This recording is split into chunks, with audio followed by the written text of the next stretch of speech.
What's up, everybody? And before I get into this TNA review, I want to talk about one thing regarding to TNA before this review, okay? And it's been up and down with this company lately, but we all know who the main problem is right now. And, I'm sure everybody knows right now about Billy Corgan on, well, filing a lawsuit against TNA. And, I've seen, the reports of it on why he's suing TNA, Dixie, her husband, and multiple points of management. It's pretty much a restraining order, a temporary restraining order, because I think he's stopping them from making some type of bad business move and stuff. And, they've even actually, Billy Corgan spokesperson has actually, spoke on this thing. Because regarding that legal action suit, and I get why he's stopping them from doing this, from making any type of bad business move. Because I know WWE's out of the ball game, so they're not trying to take TNA anymore. Their library. I think they were trying to screw Dixie and Billy Corgan out the deal. But I think the thing with Billy Corgan now on this power struggle, his representative put this out. The reason why he's filing this lawsuit, this temporary restraining order, is pretty much, as president, Billy Corgan is looking out for the long-term interests of the company, its employees, its talent, and as well as its stakeholders and contractors. And, I agree with Billy Corgan. I get what he's doing. Something he was suing TNA, but it's a lawsuit, and I see why he's doing it. He does care about the company. He does care about the people.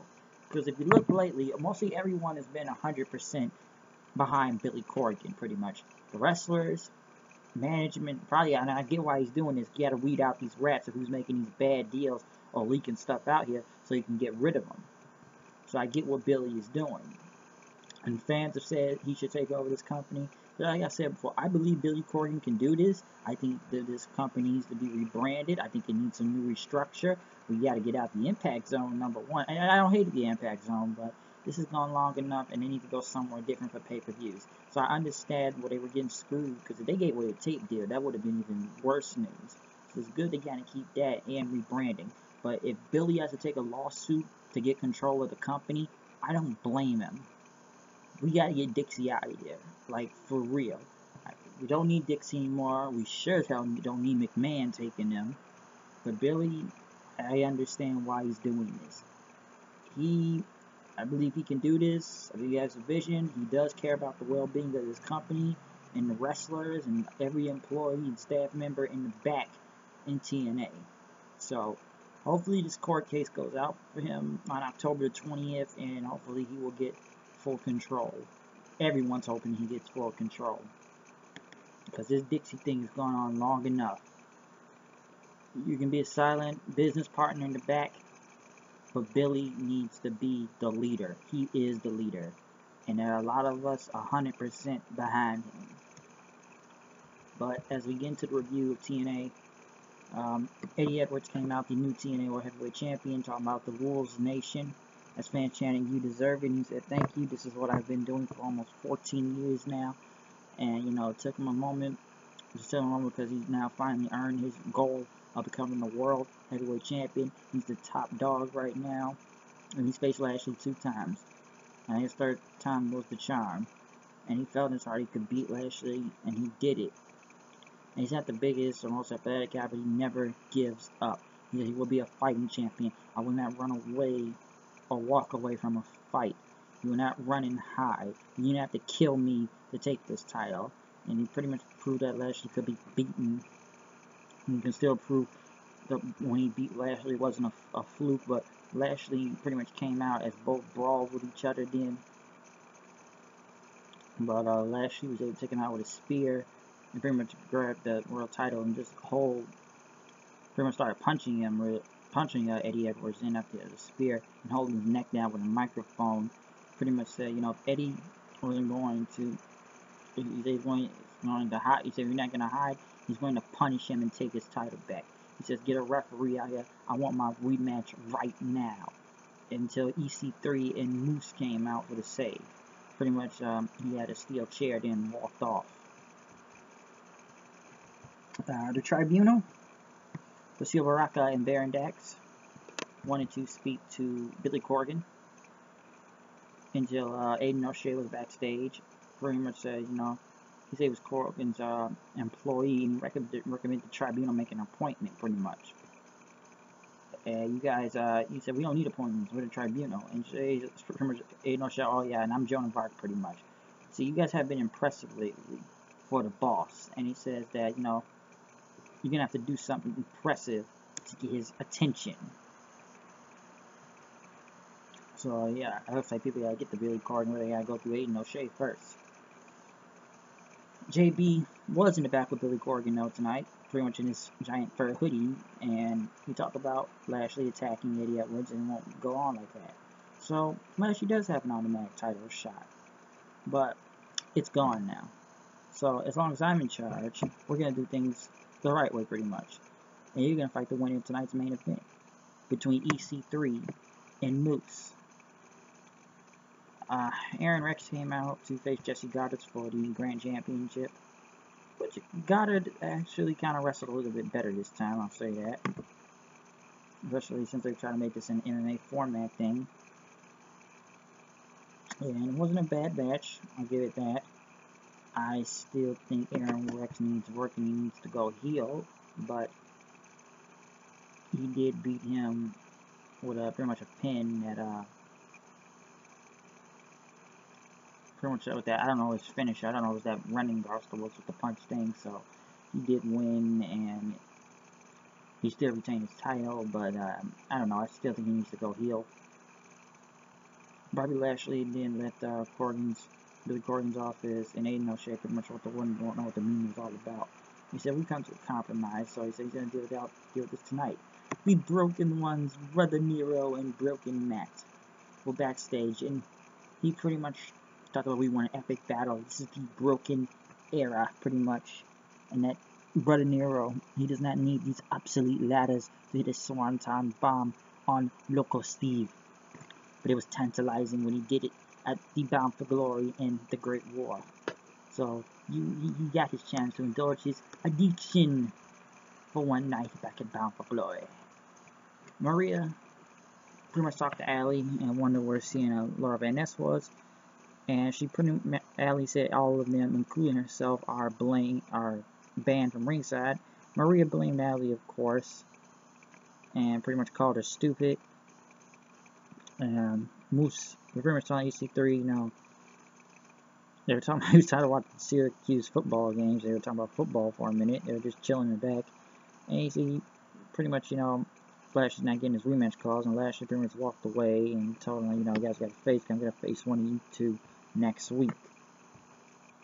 So, that's going to happen. The Hardys came out, as, Brother Nero's paid his debt to Broken Matt. And he's not obsolete anymore. But we are now the tagged. We have proven ourselves. The phase, Brother Nero, we are the greatest tag team of all space and time. And that those false champions like the Bucks of Youth and the new of the day of the day of the new day of the new are nothing. We'll defend these titles again, and we had a eulogy for the decay. As Jeff sung, I'll fade away and classify myself as obsolete.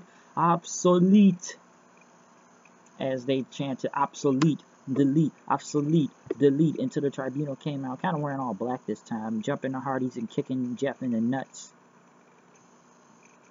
leaving him there pretty much on the ground. So I guess they're coming after the titles now.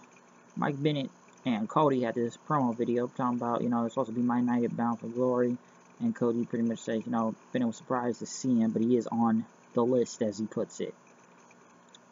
And Cody said, he did cherry pick his opponent, but he didn't cheap shot Mike Bennett. And he says, Cody pretty much said Bennett acted like a little bitch. And, Bennett says, I don't care what your heritage is, I don't care where your family came from. And Cody says, it could be nepotism as a small role to get my foot in the door in this business, getting for a world title shot. But he says, I'm not riding my wife's coattails as Bennett. And he said he's not a miracle, but Cody pretty much said you're going to have a miracle to beat me. So, it was a cool video package. But the match itself, Mike Bennett versus Cody Rhodes, which we got no intro music from Mike Bennett because of some type of music copyright from Dave Oliver, if I'm right. I guess the deal is that you're gonna hear this 2 times, but him and DJZ could not use their music for some reason. I thought it was a technical problem, but I'm not really sure. But more details will come to that. But Mike Bennett went against Cody Rhodes, if you want to put that, which was actually a really great match. I understand why he wanted him on his list. And Cody was able to pick up the win with the Crossroads to beat Mike Bennett, which is a really good match, I'll say that. I don't know what happened next week or anything, because I know he's beating him now, but it could keep this feud going if you ask me. So it's a really solid match from both guys, and it's really enjoyable to watch. But, I guess, I don't know what Cody's going to do next, or is he going to go up for the world title? The X Division time, which finally Marsh Rocket kind of got a video package to actually explain who these guys were, which they need to explain who the rest of these X Division guys are, instead of bringing them out there to lose to DJZ all the time. Which they had a good match, I'll give them that. So Zima and they picked up the win. So it was okay. Mike Bennett was complaining about Cody in the back as they started to blame Allie again. So they went with that. But Gail Kim went against Marina no DQ, pretty much throwing her into a service bucket and pulling her down the ring. As pretty much when they both went against each other, Maria tried to use a kendo stick, but Gail got to eat defeat on Maria to retain the TNA Knockouts champion and stop Maria from being the leader of the Knockouts. Even they said delete with Gail Kim for some reason. EC3 was in radio against Moose and Eli Drake and pretty much interrupted him. And now, how you feel that Eddie Edwards was champion, that he could get the job done and you couldn't? And EC3 rumors dared Eli Drake to hit that dummy button again. It says, rather than worry about a button, why don't you worry about not choking out the Moose tonight? Cody Rhodes was backstage with Eddie Edwards then. Pretty much both talked, and, they said next week. They respected each other, but he wants to fight for the world champion. Eddie Edwards says he is a fighting champion. He got speared by Lashley earlier tonight.